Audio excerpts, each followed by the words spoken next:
زیادتی کر دی، ظلم کر دیا، تو کب تک غصہ رہے گا بھائی؟ ایک دن دو دن کے بعد تو ایک انسان کی کنڈیشن نارمل ہو جاتی ہے نا۔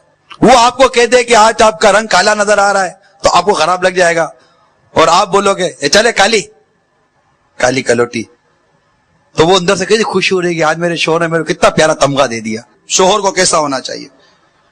ہمارے بزرگوں نے فرمایا کہ خبردار کبھی بھی اپنی بیوی کے آگے کسی عورت کی تعریف نہ کرے۔ اگر کوئی ایسا کرتا ہے تو غور کرے، اگر آپ کی بیوی آپ کے آگے کسی مرد کی تعریف کرے تو غصہ آ جائے گا، آپ کو سب آئے گا، اس کو کچھ نہیں آ سکتا۔ معاذ اللہ ڈھیٹ ہے، نکٹی ہے، معاذ اللہ اس کا ضمیر مر گیا، معاذ اللہ بے حس ہے کہ اس کا شوہر غیر عورت کی تعریفیں بیان کرے، اس کے حسن و جمال کے ذکر کرے، اور اس کو کیسے لطف آئے گا، اس کو کیسے اچھا لگے گا جس طرح آپ کو اچھا نہیں لگے گا۔ یہ کتنا عجیب واقعہ ہے کہ مرد 100 عورتوں سے تعلق رکھے، بیوی کو کہے گا صبر کر، اور بیوی ایک غیر مرد سے بات کرے تو اس کو کس کی غیرت کھڑی ہو جاتی ہے۔ دونوں غلط ہے۔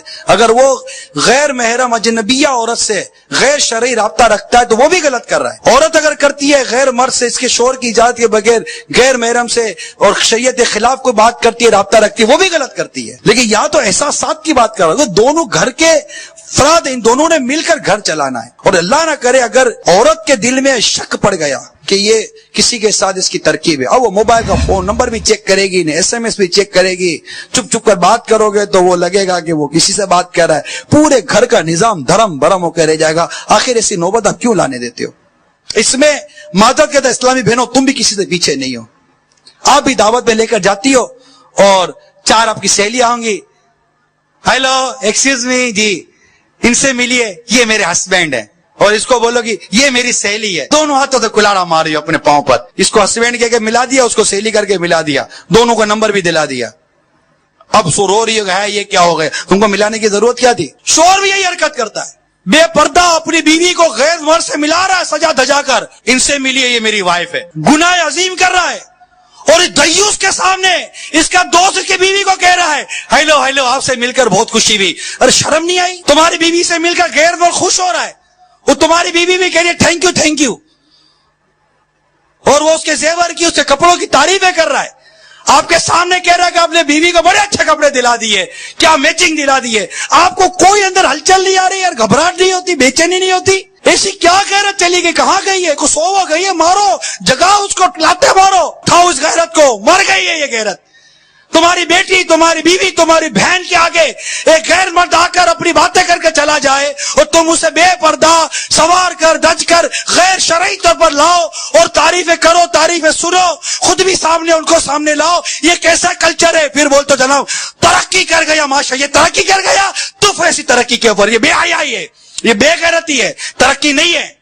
ارے کون سی بے پردے کی کروا کر بتاؤ گے کہ یہ عورت چونکہ بے پردہ ہے اس کے راکٹ بنائے گی، یہ مرد جتنا بے غیرت ہوگا اتنا زیادہ یہ جہاز بنا دے گا، اتنی زیادہ سائنس ترقی کرے گی، جتنی بھی حیائی کرو گے اتنا کمیونیکیشن کا نظام فاسٹ ہو جائے گا۔ کس کتاب میں لکھا ہے مجھے بتاؤ بھائی، تاکہ میری آنکھیں کھل جائے اگر میں غلط ہوں۔ اگر آپ غلط ہو تو اپنی آنکھیں کھولو، یا تو میری اصلاح کر دیجئے اگر میں غلط ہوں۔ میں کہہ رہا ہوں کہ بات تو میں قرآن و حدیث کی اور شریعت کی کر رہا ہوں نا، حیا کی کر رہا ہوں، غیرت کی کر رہا ہوں، آپ کی قبر و آخرت کو سنوارنے والی بات کر رہا ہوں نا۔ اب آپ میری آنکھوں کے سامنے آگ کے گڑھے میں گرو، اپنے بھائی کو آگ میں گرتا دیکھ کر، ارے کون سا مسلمان اور غیرت مند اور درد مسلمان ہے جو چلائے گا نہیں ارے رک جاؤ، ارے بھائی رکو، ارے رکو، آگ میں گر جاؤ گے؟ ابھی چلائے گا نہیں، جذباتی طور پر آپ کو روکے گا نہیں، اور آپ رکنے کے بعد مڑ کر اس کو کیا جھاڑو گے کہ کیوں چلا کے مجھے روک رہا تھا، کہ اس کا شکریہ ادا کرو گے، جزاک اللہ آپ نے مجھے روک لیا، کہ میں اس بے غیرتی اور بے حیائی کے طوفان کو روکنے کے لیے آپ کا بولو جلد میرے ساتھ مل کر دیوار کھڑی کرو، بھائی بند بناؤ، خدا کے واسطے بند بناؤ۔ کسی اوباش کی نظر تمہاری بہن کو کھا جائے گی، کسی اوباش کی نظر تمہاری بیوی کو کھا جائے گی، ان نظروں سے بچاؤ اور غیرت پیدا کیجئے اپنے اندر۔ جو اپنے بیوی بچے اور محارم پر غیرت نہیں کھاتا، انہیں بے حیائی سے نہیں روکتا، حدیث پاک میں اس کو دیوس کہا گیا ہے، اور دیوس پر جنت حرام ہے، اقتدار و جنت میں نہیں جائے گا، بغیر توبہ کیے مر گئے، کیا پیچھے یہ گھرانہ چھوڑ کر جائیں گے، پیچھے یہ گھر چھوڑ کر جائیں گے؟ جس چیز کے اوپر بیوی کو نظر دکھانی ہے، جس چیز کے اوپر بیوی کے ساتھ سختی کرنی ہے، جس چیز کے ساتھ بیوی کے ساتھ ایک وہ تادیبی اور ترہیبی انداز اختیار کرنا ہے وہ کرے نا۔ اگر وہ آپ کے لیے نہیں بنتی سنورتی تو ٹھیک ہے، آپ اس کو دو باتیں بولے کہ کیا کر رہی ہو، یہ دنیا کے لیے نہیں بنتی سنورتی، اس سے آپ کو کیا تکلیف ہو رہی ہے؟ اور دنیا کے لیے بنانا، دنیا کے لیے سنوارنا، اس کے لیے پیسے دینا، اس کے لیے شاپنگ کروانا، یہ کیسے شوہر ہو آپ؟ یہ باتیں میری اسلامی بہنوں کو خراب لگ رہی ہوں گی، مگر میں کہتا ہوں میری اسلامی بہنوں، تمہیں کیا ہو گیا ہے کہ شوہروں کو چھوڑ کر ساری دنیا کے لیے زینت کرتی ہو؟ شوہر کے آگے میلی کچیلی رہتی ہو؟ پتہ ہے شوہر کے آنے کا وقت ہو گیا، گھر آئے گا، میں تھوڑا نہا لوں یا منہ ہاتھ دھو لوں، تھوڑا بن سنور لوں، تاکہ جب میرا شوہر مجھے پہلی نظر سے دیکھے تو دیکھتے اس کی تھکن اتر جائے، اس کی آنکھوں کو ٹھنڈک ملے، اس کے قلب کو فرحت ملے۔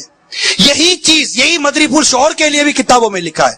جس طرح وہ اپنی بیوی کو دیکھنا چاہتا ہے کہ صاف ستھری ہو، میلی کچیلی نہ ہو، اسی طرح عورت کے جذبات بھی ہوتے ہیں کہ وہ بھی اپنے شوہر کو صاف و ستھرا دیکھے، میلا کچیلا نہ دیکھے، بدبو کے بھپکے نہ آتے ہوں شوہر سے، صاف ستھرا ہو۔ آپ دیکھیں سرکار صلی اللہ تعالی علیہ وآلہ وسلم جب بھی اپنے کاشان اقدس پر جلوہ گر ہوتے تو مسواک کا استعمال فرما لیا کرتے، تو اپنے آپ کو بھی صاف ستھرا رکھے۔ شوہر کے آداب میں لکھا گیا، حقوق میں لکھا گیا، اس کے مینرز میں، اس کے اخلاقی ذمہ داری لکھا گیا کہ اپنی بیوی کو ایسے کام نہ دے جو اس کی طاقت سے باہر ہو۔ جس چیز کے اوپر بیوی کو نظر دکھانی ہے، جس چیز کے اوپر بیوی کے ساتھ سختی کرنی ہے، جس چیز کے ساتھ بیوی کے ساتھ ایک تو تادیبی اور ترہیبی انداز اختیار کرنا ہے وہ کرے نا۔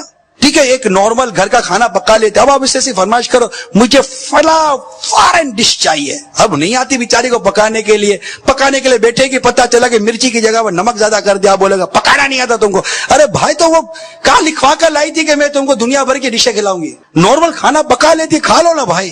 کہ ایک بزرگ رحمت اللہ تعالیٰ علیہ کا کسی یہاں نکاح ہوا، شادی کی بات یہ ہوگا، اب رخصتی جیسے آنی، رخصتی کی جو رات تھی، رخصتی کے وقت یا اسی کے آگے پیچھے اس نئی نویلی دلہن کو چیچک نکل آئی، چہرہ بدنما ہو گیا۔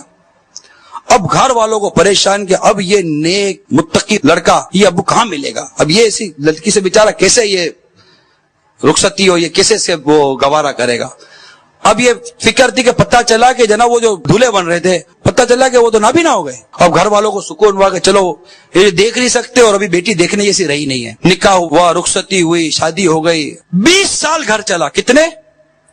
20 سال گھر چلا۔ 20 سال کے بعد اس عورت کا انتقال ہو گیا، یعنی ان کی زوجہ کا انتقال ہو گیا۔ جیسے ہی انتقال ہوا، لوگوں نے دیکھا کہ حضرت نے دیکھنا شروع کر دیا کہ حضور یہ کیا، آپ نابینا نہیں ہوئے تھے؟ کہا نہیں، میں نابینا نہیں ہوا تھا۔ کہ پھر کہ مجھے جو ہی پتا چلا کہ لڑکی کو چیچک نکل آئی ہے تو میں نے کہا ان کے گھر والوں پر اور لڑکی پر کیا گزرے گی، اس لیے میں نے مطلب نابینا ہونے کا میں نے وہ ترکیب بنائی کہ ان کو لگے ہی نہیں کہ میں دیکھ سکتا ہوں، اور میں 20 سال تک اس کی اور اس کے گھر والوں کی دل آزاری نہ ہو، میں نابینا بنا رہا۔ آپ ایک منٹ نہیں، زندگی کا کوئی ایک لمحہ بتائیے جو اپنی بیوی کی دل جوئی کے لیے آپ نے گزارا ہو۔ وہ گھر سے کھانا لے آئے گی، تنقید، گھر سے کوئی تحفہ لے آئے گی تو کوئی تنقید۔ عرض کرنے کا مقصد یہ ہے کہ اس کے ساتھ اچھا برتاؤ کرے اور اس کو اس کی طاقت سے زیادہ کام بنا دے، جو کر سکتی ہے کرے، جو نہیں کر سکتی تو صبر کرے، برداشت کرے۔ ٹھیک ہے، آپ کی خواہش ہو رہی ہے، میں بھی جانتا ہوں، صبر کر لے۔ سرکار مدینہ صلی اللہ تعالی وسلم نے فرمایا جو شخص اپنی بیوی کے بد اخلاقی پر صبر کرے اللہ تعالیٰ اسے وہ اجر عطا فرمائے گا جو حضرت ایوب علیہ السلام کو ان کی آزمائش پر عطا فرمایا، اور جو عورت اپنے خاوند کے برے اخلاق پر صبر کرے اللہ اسے فرعون کی بیوی حضرت آسیہ رضی اللہ تعالی عنہا کے ثواب کی مثل عطا فرمائے گا۔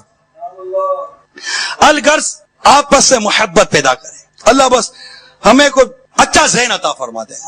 بیمار ہو تو اس کی بیمار پرسی کرے، مزاج پرسی کریں، دوائی کریں، اس کو محسوس ہو بیوی کو کہ میں بیمار ہوتی ہوں تو میرا شوہر نوٹس لیتا ہے، وہ پڑی ہوئی ہے کونے کے اندر بیماری میں، سر پر دوپٹہ بندھا ہوا ہے، بخار میں ٹوٹ رہی ہے، پھر بھی دوائی بھی اسی کو اٹھانی ہے، پانی بھی اسی کو اٹھانا ہے۔ اگر آپ اس کو دوائی کا ایک چمچ پلا دو گے، گلاس کا پانی اس کو دے دو گے، اس کو کوئی دعا دے دو گے، اس کو کوئی تسلی دے دو گے، آپ کی صحت پر کیا فرق پڑے گا، آپ کے مقام و منصب میں کیا کمی آ جائے گی، اس کا دل خوش ہو جائے گا۔ یعنی سرکار مدینہ راحت قلب و سینہ صلی اللہ تعالی علیہ وآلہ وسلم ارشاد فرماتے ہیں مومنوں میں سے اس شخص کا ایمان زیادہ کامل ہے جس کی اخلاق سب سے اچھے ہوں اور وہ اپنے گھر والوں پر زیادہ مہربان ہو۔ اور ایک حدیث پاک میں تم میں سے بہتر وہ شخص ہے جو اپنی بیویوں کے لیے اچھا ہے اور میں اپنی بیویوں کے لیے تم سب سے بہتر ہوں۔ تو یوں ان کے ساتھ اچھا مزاج اختیار کرے، ان کی دل جوئی کرے، کوئی مزاح کرے. سرکار مدینہ صلی اللہ تعالی علیہ وآلہ وسلم کی حدیث پاک ہے کہ امام غزالی رحمۃ اللہ تعالی علیہ نے کنز العمال کے حوالے سے نقل کی کہ سرکار صلی اللہ تعالی وسلم اپنی ازواج مطہرات کے ساتھ باقی لوگوں کی نسبت زیادہ خوش مزاجی فرمایا کرتے تھے. ام المومنین عائشہ صدیقہ رضی اللہ تعالی عنہ کے ساتھ 2 دفعہ دور کا مقابلہ کرنا میرے آقا سے ثابت ہے. ایک دفعہ تو میری امی جان ام المومنین عائشہ صدیقہ رضی اللہ تعالی عنہ جیت گئی، اور کچھ عرصے کے بعد میرے آقا صلی اللہ علیہ وسلم پھر فرمایا آج پھر مقابلہ کرو. پھر مقابلہ ہوا، میرے آقا صلی اللہ علیہ وسلم آگے نکل گئے. حضرت حکیم لقمان رضی اللہ تعالی عنہ کا بڑا پیارا مدنی پھول ہے، فرماتے ہیں کہ عقل مند آدمی کو چاہیے کہ وہ اپنے گھر میں بچے کی طرح رہے، اور جب وہ اپنی قوم میں جائے تو مرد کی صورت میں ہو. تو ایک کاش کہ ہمیں اپنے گھر کی عورتوں کے ساتھ ایک اچھی انداز سے رہنے کی توفیق نصیب ہو جائے، ملن ساری کے ساتھ رہنے کی توفیق نصیب ہو جائے. اللہ کی کروڑوں رحمت و مفتی دعوت اسلامی کی مزار شریف پر ان کے انتقال کے بعد ان کے گھر سے بھی یہی باتیں آئی تھی. کبھی فرمائش نہیں کرتے تھے مفتی دعوت اسلامی کسی چیز کی، جو ملا کھا لیا، نہیں ملا تو چپ ہو گئے. شوہر کو چاہیے کہ بیوی ترس جائے، وہ ترس جائے. کبھی تو بولو نمک کم ہے نمک زیادہ ہے، کبھی تو بولو مرچی کم ہے مرچی زیادہ ہے، کبھی تو کچھ کہیں، ترس جائے وہ. اور آپ کے اخلاق ہو کہ آپ کی زبان سے کبھی شکوہ نہ نکلے. ہمارا پیر وہ عظیم داماد ہے کہ جس کے سسرال والے میرا امیل سنت کے مرید ہیں. جی ہاں مرید ہیں. پیر کس کو بناتا ہے؟ داماد ہوگا اس سے تھوڑی کو پیر بنے گا. داماد ہے تو پیر بنا لو، سارے داماد پیر بن جائیں گے. پیر تو بنایا اس کو جاتا ہے جس کی عزت دل سے کی جاتی ہے.